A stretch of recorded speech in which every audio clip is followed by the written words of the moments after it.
자, 오늘은 세 가지 사람이라는 주제로 하나님 말씀을 같이 좀 나누고자 원합니다. 주제 말씀은 고린도전서 2장 14절 말씀인데요. 다 같이 한번 읽어보도록 하겠습니다. 고린도전서 2장 14절입니다.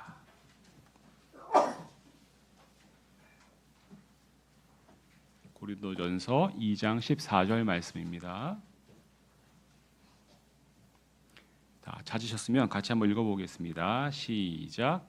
그러나 본성적인 사람은 하나님의 영께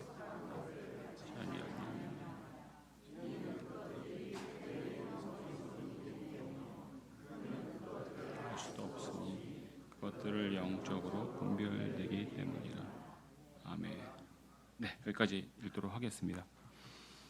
제가 이제 여기 와서 설교할 것을 생각하며 무엇을 하면 좋을까를 이리저리 고민하던 차에 이제 제가 이곳에서 김영규 목사님에 이어 하셨던 일들을 승계한다면 무엇을 하게 되나를 살펴보게 되었습니다. 전에 하셨던 일들이 크게 세 가지 직함으로 설명될 수 있는데, 하나는 진리침례교회 담임 목사였고, 두 번째는 도서출판 킹제임스 대표셨고, 세 번째는 킹제임스 성경신학원 원장으로 이렇게 되어 있더라고요. 근데 도서출판 킹제임스는 도대체 어떤 일을 그동안 했나 이제 제가 좀 살펴봤습니다. 도서출판 킹제임스의 거의 모든 책이 아마 구글 드라이브에 올려져서 무료로 배포되는 것으로 알고 있는데, 거기에 올라 있는 책들을 제가 세 보니까 모두 106권이었어요. 그러니까 이제 올려지지 않은 것도 아마 있을 수 있을 것 같은데, 어쨌든 제가 본 것은 106권이었거든요. 그 책이 106권 나온 거예요. 그 중에는 제가 읽은 것도 있고요, 안 읽은 것도 있더라고요. 소책자들도 꽤 중요한 것들, 좋은 것들이 많은데 있더라고요. 여러분들은 아마 다 읽으셨을 것이라고 생각합니다만, 저는 이제 안 읽었던 것들도 있어 다시 한번 쭉 이렇게 살펴볼 기회가 있었어요. 그 중에 가장 높은 위치라는, The Highest Place라는 제목의 루스 팩슨이라는 분이 쓰신 글을 아마 김영균 목사님께서 번역하신 소책자가 있더라고요. 그게 굉장히 인상이 좀 깊어서 여러분하고 같이 좀 얘기를 나누면 좋겠다는 생각이 들어서 그 내용에 기반해서 제가 오늘 말씀을 좀 준비를 해봤습니다. 오늘 함께 공부할 주제는 사람에 관한 것입니다. 저는 소위 대학에서 인문학이라는 걸 공부한 사람입니다. 인문학이라는 것은 인간에 대한 학문입니다. 그래서 인문이란 말을 한자로 써보면 인간과 굉장히 유사합니다. 사람이 어떻게 되어 있나, 이것을 공부하는 학문이에요. 근데 재미있는 것은 요즘 제일 인기 없는 분야입니다. 학생들도 안 오고 공부해도 별로 사회에서 쓸모가 없는 것처럼 보이는 그런 분야입니다. 그런데 저는 개인적으로 예수 그리스도 안에서 이것만큼 중요한 것이 없겠다는 생각을 하는 거예요. 왜냐하면 인간은 하나님의 형상대로 지음받은 유일한 창조물이기 때문에 그렇습니다. 그러니까 인간에 대해서 성경적으로 공부한다는 것은 곧 하나님에 대해서 공부하는 것과 무관하지 않습니다. 구체적으로 오늘 제가 나누고자 하는 주제는 우리가 어떤 사람인가에 관한 것입니다. 여러분은 어떤 분입니까? 여러분 주위에서 여러분을 어떤 분이라고 칭합니까? 영적인 분이십니까? 육신적인 분이십니까? 또는 본성적인 분이십니까? 영적인 분이라 함은 하나님의 성령이 자신 안에 내주하는 사람입니다. 구원받은 사람이 되겠죠. 그런데 거기서 그치는 것이 아니라 자신 안에 내주할 뿐만 아니라 전적으로 성령님께서 자신을 통제하고 주희하는 사람입니다. 하나님만이 삶의 중심이 되는 사람입니다. 여러분은 영적인 분이십니까? 육신적인 분이라 함은 구원은 받았지만, 그래서 성령님께서 그 안에 내주하시지만 자기 자신이 삶의 주인인 사람입니다. 혹은 성령님께서 통제를 하시지만 전적으로 통제하시지 않고 부분적으로 가끔 통제하는 사람입니다. 하나님께서 전적으로 삶의 중심이 되시는 것이 아니라 가끔 또는 부분적으로 삶의 중심이 되는 사람입니다. 혹시 여러분은 육신적인 분이십니까? 마지막으로 본성적인 사람이 있습니다. 이 사람은 구원받지 못한 사람입니다. 성령께서 아예 내주하시지 않는 사람입니다. 성경에 의하면 이 사람은 본래부터 하나님의 진노 아래 있는 사람입니다. 그런데 본성적인 사람의 일부 성품은 육신적인 사람과 유사합니다. 비슷합니다.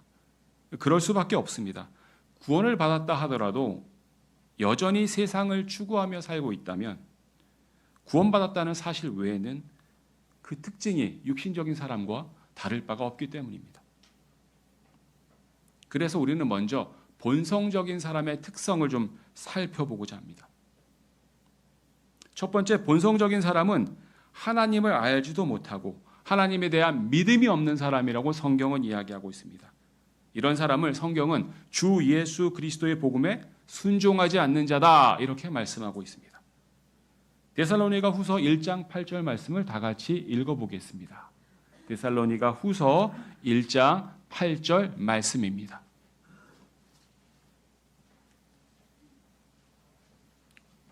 혹시 나올 수 있나요, 화면에? 네. 다 같이 한번 읽어보겠습니다. 시작. 하나님을 모르는 자들과 우리 주 예수 그리스도의 복음에 순종하지 않는 자들에게 맹령한 불 속에서 복수하시리라. 본성적인 사람은 주 예수 그리스도의 복음에 순종하지 않는 사람입니다. 그래서 구원받지 못하고 구원받을 수도 없는 자입니다. 그들은 맹렬한 불 속에서 하나님의 복수를 받을 것이라고 성경은 이야기하고 있습니다. 본성적인 사람은 몇 가지 특성을 가지고 있는데 저는 대표적인 특성 3가지를 오늘 여러분과 같이 나누고자 합니다. 구원받은 사람이라 하더라도 하나님의 성령께서 그 안에 내주하고 계시다 하더라도 여전히 본성을 따르는 사람들이 있기 때문에 우리는 본성적인 사람의 특성을 잘 살펴보고 나와 관계가 있는지 없는지 스스로 생각해 봐야 합니다. 먼저 본성적인 사람은 하나님께 감사하지 않는 사람이다라고 성경은 이야기하고 있습니다. 로마서 1장 21절 말씀을 다 같이 한번 읽어보겠습니다. 로마서 1장 21절 말씀입니다. 시작. 그들이 하나님을 알았을 때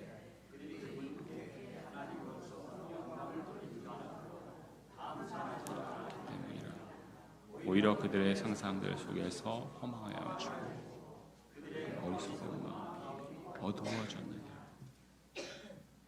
본성적인 사람은 하나님께 영광을 돌리지 않습니다. 그럼 누구에게 영광을 돌릴까요? 자기 자신에게 영광을 돌리거나 또는 다른 사람에게 영광을 돌립니다. 스스로 영광을 취하거나 사람에게 영광을 돌리기에 주저하지 않습니다. 그리고 감사하지도 않는다고 성경은 이야기하고 있습니다.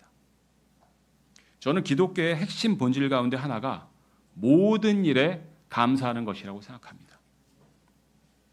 어떤 일에 감사하는 것이 아니라 모든 일에 감사하는 사람이 그리스도인이라고 생각합니다.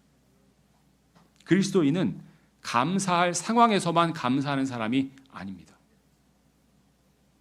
감사할 수 없는 그런 상황에서도 감사하는 사람이 그리스도인입니다. 그리스도인은 특정한 일에만 감사하는 사람이 아닙니다. 모든 일에 감사하는 사람입니다. 쉽습니까? 어렵습니다. 오늘 오전 설교 제가 목사님께서 하시는 걸 좀 들었는데요. 비슷한 맥락이죠. 그리스도를 사는 거 쉽지 않습니다. 그런데 하나님께서는 이렇게 살라고 우리에게 명령하고 있습니다.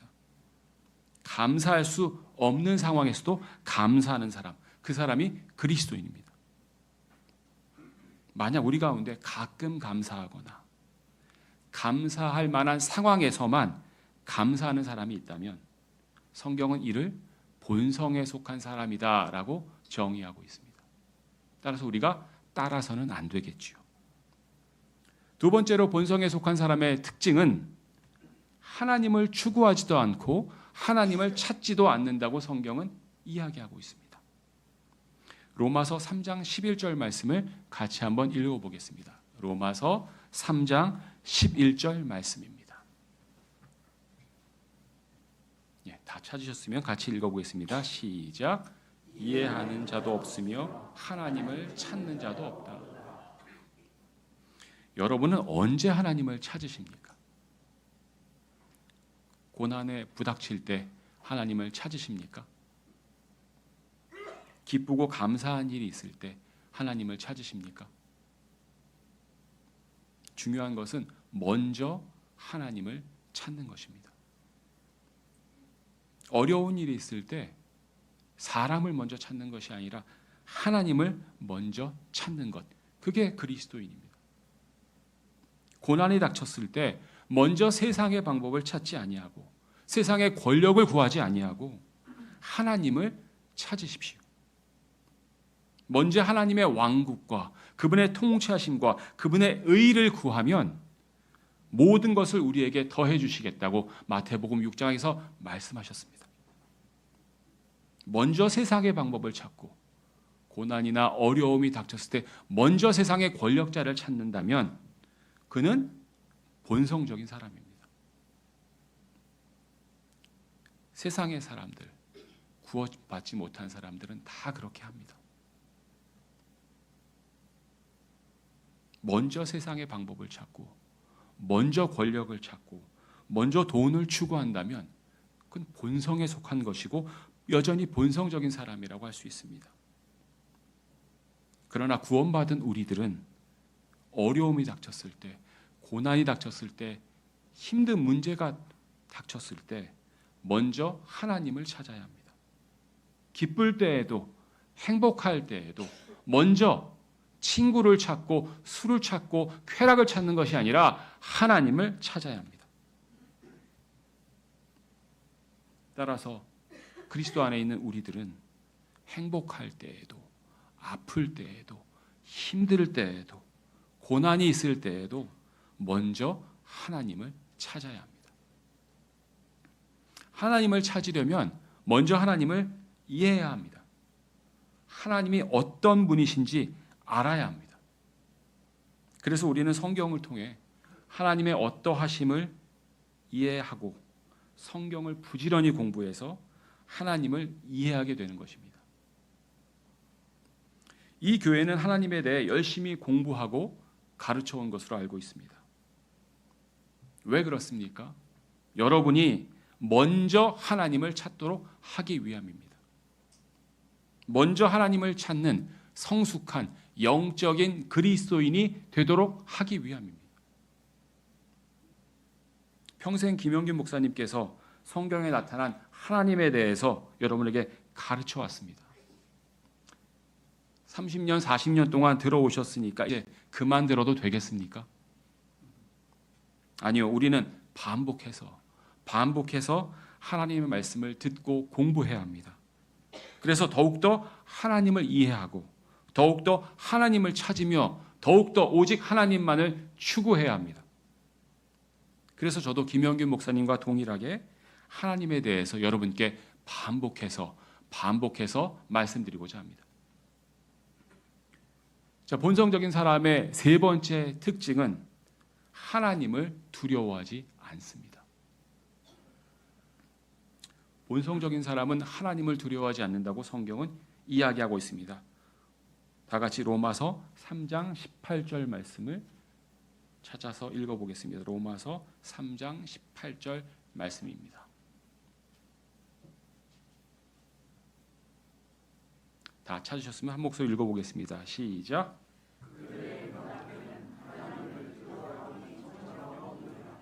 본성에 속한 사람들, 구원받지 못한 사람들, 예수 그리스도를 알지 못하는 사람들, 하나님을 두려워하지 않습니다. 그러면 아무것도 두려워하지 않을까요? 하나님을 두려워하지 않는다고 해서 세상 아무것도 두려워하지 않을까요? 아니요. 그들은 돈을 두려워하고 권력을 두려워하고 사람을 두려워하고 근본적으로는 죽음을 두려워합니다. 그런데 예수님께서 우리를 구원하신 이유는 그 죽음의 속박에서 벗어나도록 하기 위함이다라는 말씀을 기억하십니까? 따라서 그리스도인, 영적인 사람들은 하나님 외에는 두려워할 것이 없는 것입니다. 여러분이 혹시 두려워하시는 것이 지금 현재 있으십니까? 무엇이 두려우십니까? 빈곤이 두려우십니까? 통증이 두려우십니까? 감정적 고통이 두려우십니까? 죽음이 두려우십니까? 만약 여러분 가운데 빈곤, 통증, 고통, 사람과의 갈등, 죽음이 두려운 분이 계시다면 기억하십시오. 성경은 그것들을 두려워하지 말라고 하십니다. 걱정하지 말라고 하십니다. 아무것도 걱정하지 말고 오직 하나님께 기도와 간구를 드리고 오직 그분만을 찾으며 그분만을 추구하라고 성경은 이야기하고 있습니다. 다 같이 마태복음 6장 30절부터 33절까지의 말씀을 읽어보겠습니다. 마태복음 6장 30절부터 33절까지의 말씀입니다. 마태복음 6장 30절부터 33절까지의 말씀입니다. 자, 다지셨으면 같이 한 목소리 읽어보겠습니다. 시작. 이러한 이유로 오늘 있다가 내일이면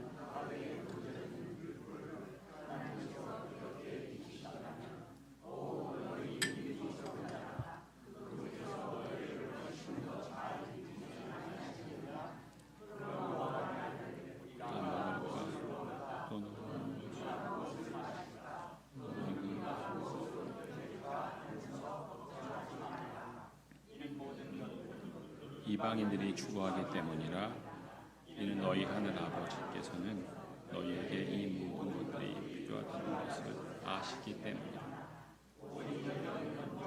하나님의 왕국과 그분의 의를 구하라. 이 모든 너희에게 더하리라. 오늘 있다가 내일이면 화덕에 던져지는 들풀도 하나님께서 입히시고 하찮은 짐승도 하나님께서 먹이신다면 여러분은, 하나님의 자녀이신 여러분은 한 분뿐인 아들 예수 그리스도의 핏값을 주고 사신 여러분은 들풀이나 동물보다 얼마나 더 귀하시겠습니까? 들풀이나 동물도 입히고 먹이신다면 여러분들 먹는 것, 자는 것 하나님께서 왜 생각하지 않으시겠습니까?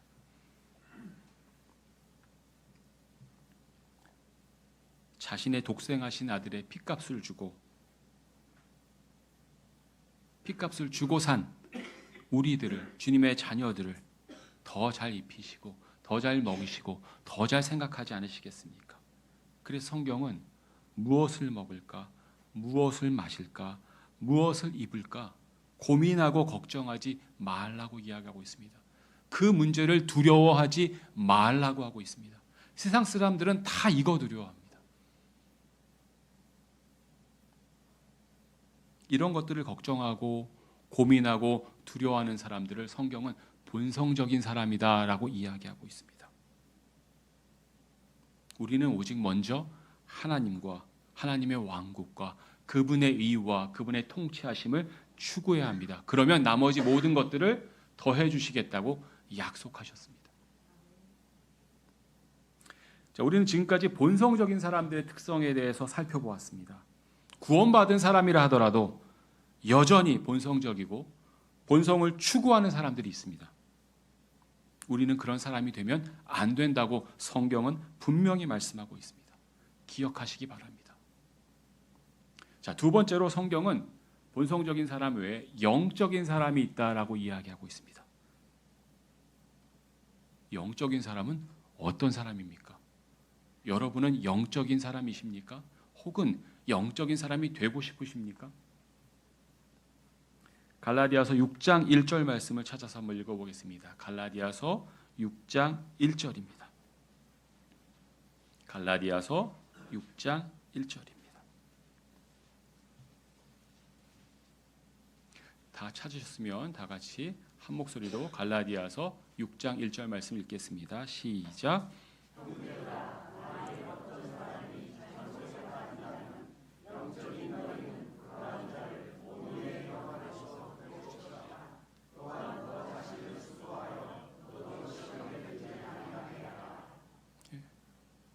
형제들아, 우리에게 하시는 말씀이죠. 만약 어떤 사람이 잘못에 빠진다면, 저도 그렇고 여러분도 그렇고 여러분 주위에 앉아 계신 분도 잘못에 빠질 수 있습니다.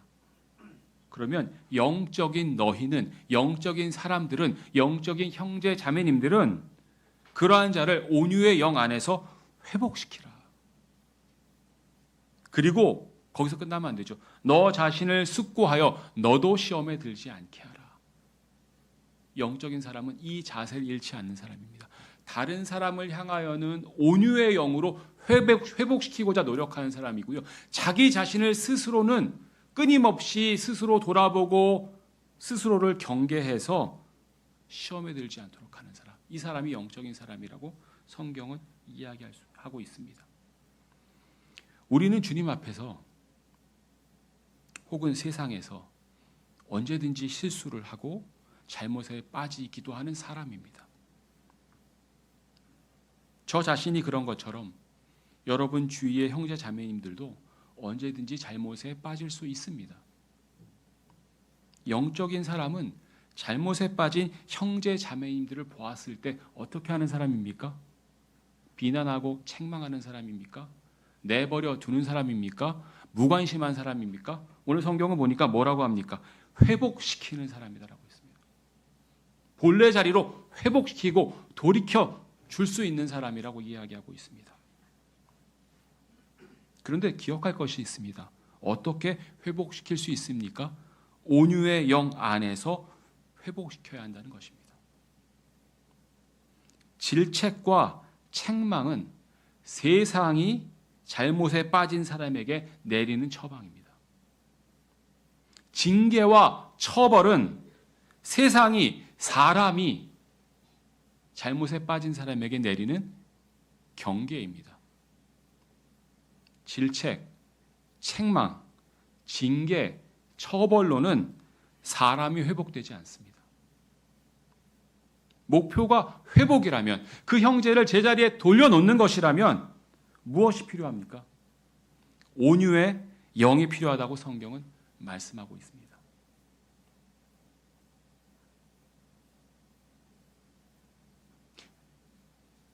제가 온유에 대해서 가장 잘 설명한 책을 꼽으라면 제임스 낙스 목사님의 성령의 열매에 나온 정의 같아요. 윤재현 형제님께서 잘 설명해 주신 것으로 알고 있는데 거기에 보면 온유의 정의가 나와 있습니다. 온유는 우물쭈물한 게 아닙니다. 우유부단한 게 아닙니다. 나약한 게 아닙니다. 온유는 상처받지 않는 마음입니다.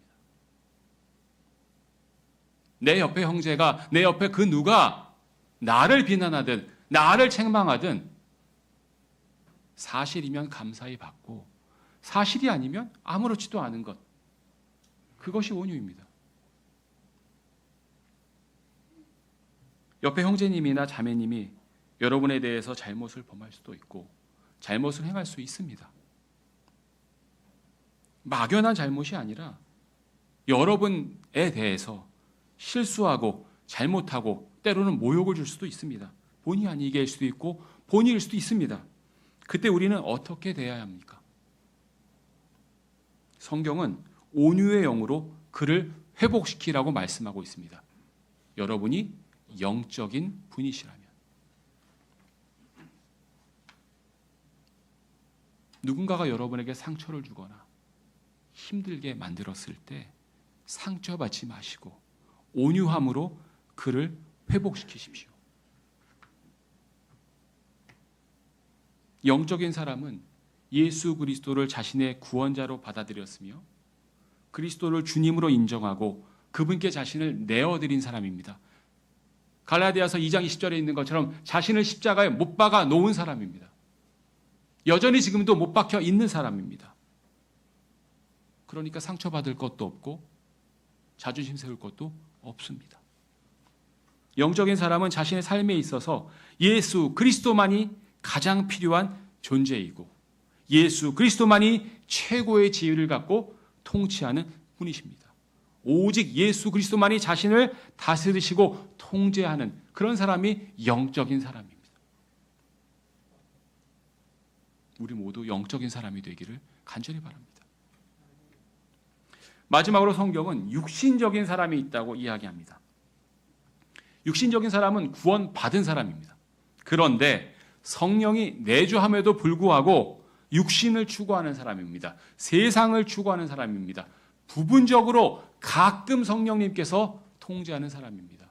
부분적으로 가끔 성령님께 자신을 내어드리는 사람입니다. 이런 사람을 성경은 육신적이다라고 이야기하고 있습니다. 여러분은 혹시 육신적이십니까? 고린도전서 3장 1절부터 4절까지의 말씀을 다 같이 한번 찾아서 읽어보겠습니다. 고린도전서 3장 1절부터 4절까지의 말씀입니다.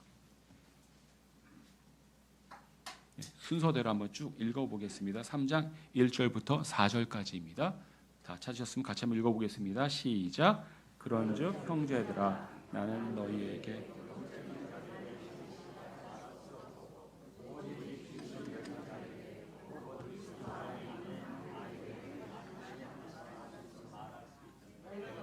저주로 몰랐으나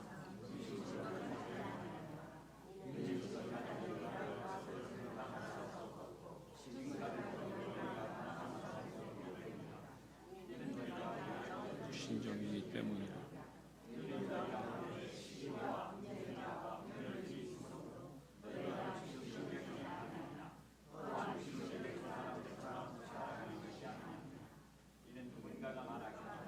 나는 바울에게 속한다 하는 반면 나는 아폴로에게 속한다 하기 때문이니 너희가 육신적이지 아니하라.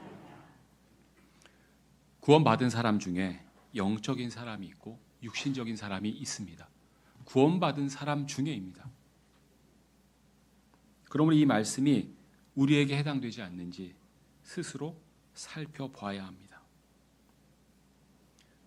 고린도전서 3장 1절에서 사도 바울이 고린도 교회 사람들에게 영적인 자들에게 말하는 것처럼 내가 말을 못하겠다. 왜냐하면 여전히 아기들 같기 때문에, 여전히 육신적이기 때문에. 우리가 일반적으로 말하는 아기는요, 때가 되면 저절로 다 자라게 돼 있습니다.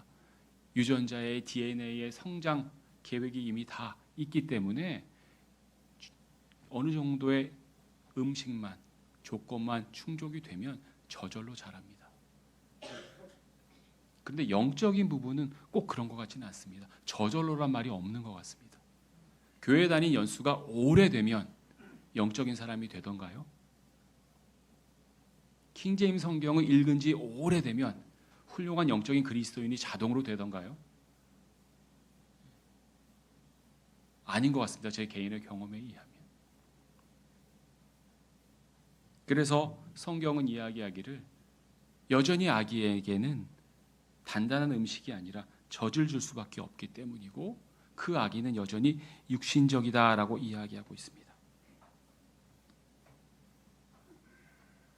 육신적인 사람은 예수 그리스도를 믿음으로써 하나님의 아들이 되고 그리스도인이 되었지만,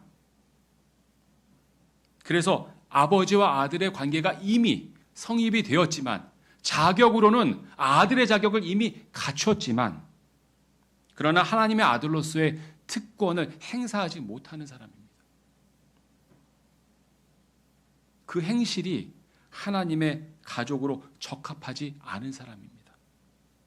성령께서 내주하시지만 성령께 자신을 내어드리지 않았기 때문에 성령께서 끊임없이 슬퍼하시고 탄식하시고 억눌려 있는 그런 사람입니다.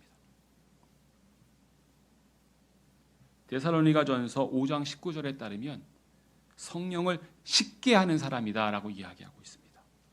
성령을 억누르고 그분이 내 안에서 활동하지 못하게 하고 나를 통제하지 못하도록 하는 사람이라고 성경은 이야기하고 있습니다.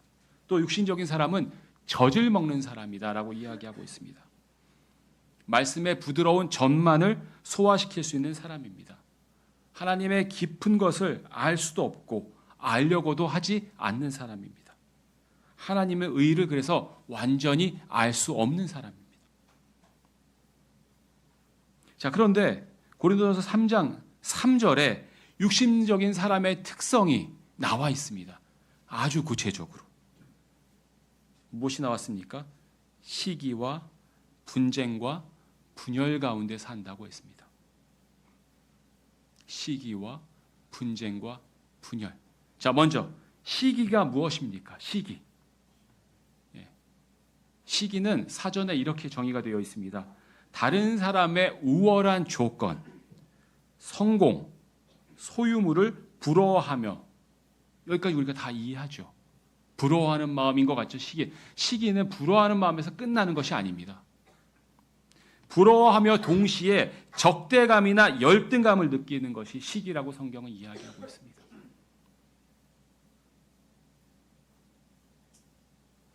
홍요만 형제님은 제가 오랫동안 알아온 사람이거든요. 잘생겼어요. 키도 커요. 능력도 많아요. 부러워요. 근데 부럽다고 해서 제가 그에 대해서 적대감이나 열등감을 느낀다. 그건 아니라는 거죠. 그건 육신적인 그리스도인이에요. 혹시 여러분 주위에, 저는 잘 모르겠지만 혹시 부러운 사람이 있습니까? 부러울 수 있습니다. 부러운 것은 죄가 아닙니다. 그런데 부러움을 지나쳐서 적대감이나 열등감을 느낀다면 그거는 죄입니다. 그건 육신적인 그리스도인의 대표적 자질입니다. 다른 사람의 우월한 조건이나 성공이 부러울 수 있습니다. 그들의 소유물들이 부러울 수 있습니다. 그러나 이에 대해서 적대감이나 열등감을 느낀다면 그건 시기입니다. 성경은 시기가 육신적인 사람의 특징이라고 분명히 말씀하고 있습니다.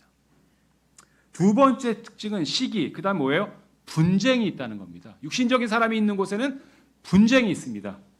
자, 다시 한번 구분하세요. 육신적인 사람은 본성적인 사람이 아닙니다. 구원 못 받은 사람이 아닙니다. 구원 받았는데 하나님의 성령을 추구하지 않는 육신적인 사람은 시기가 있고 분쟁이 있다고 합니다. 분쟁이 뭡니까? 딱 떠오르지 않으시죠? 제가 사전을 찾아보니까 이렇게 정의되어 있습니다. 시끄러운 다툼입니다. 다툼만이 분쟁이 아닙니다. 갈등이라는 것, 다툼 있을 수 있어요. 그런데 이게 뭐가 되면 문제예요? 교회 내에서도 그렇고 그리스도 내에서 시끄러워지면 문제예요. 여러분들의 의견 차이가 다 있을 수 있죠. 아니, 가족끼리도 의견 차이가 있는데요. 제 딸과 제가 의견 차이가 있고요. 제 집사람과 제가 의견 차이가 있습니다. 모든 사람이 없는 게 비정상이죠. 획일적으로 만들려고 하는 게 공산주의 독재 아닙니까? 차이는 인정해야 됩니다. 그런데 그 차이가 어떻게 표현되느냐?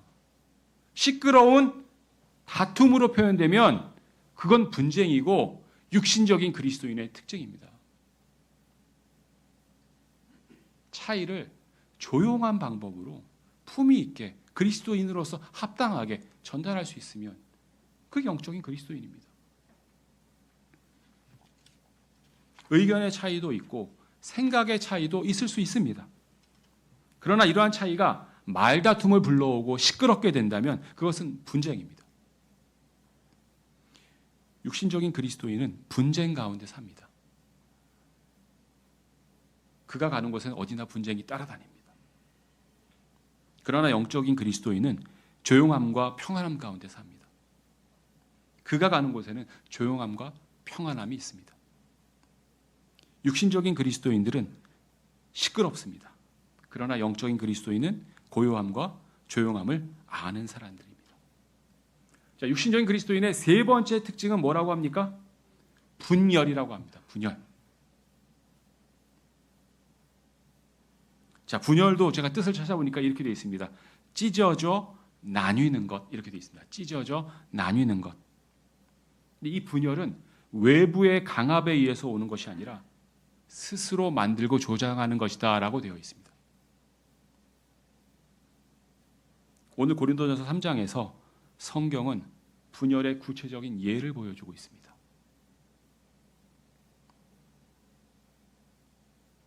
당시 고린도 교회의 분열은 어떤 모습이었습니까?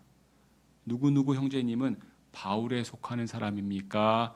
아폴로에게 속하는 사람입니까? 분열의 구체적인 예입니다. 여러분은 누구에게 속하셨습니까? 김영규 목사님에게 속하셨습니까? 홍용만 집사님에게 속하셨습니까? 앞으로 김성조에게 속하실 겁니까? 우리는 그렇게 의미가 없습니다. 왜냐하면 제가 김영균파의 1번입니다.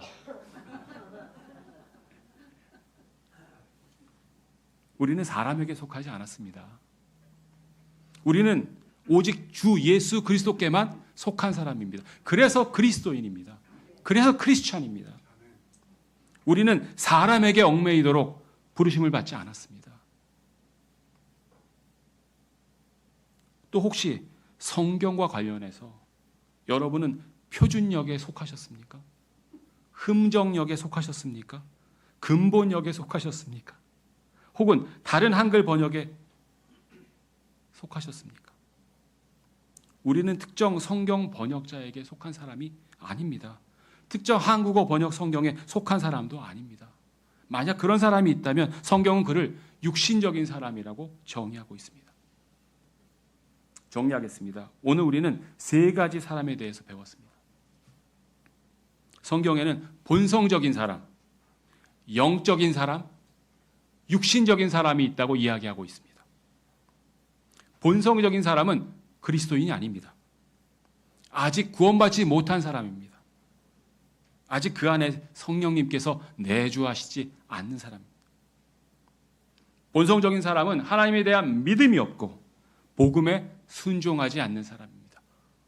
혹시 여러분 가운데 그런 분이 계시다면 지금 하나님을 믿고 복음에 순종하시기 바랍니다. 그러면 여러분은 본성적인 사람에서 영적인 사람으로 옮겨갈 수 있습니다.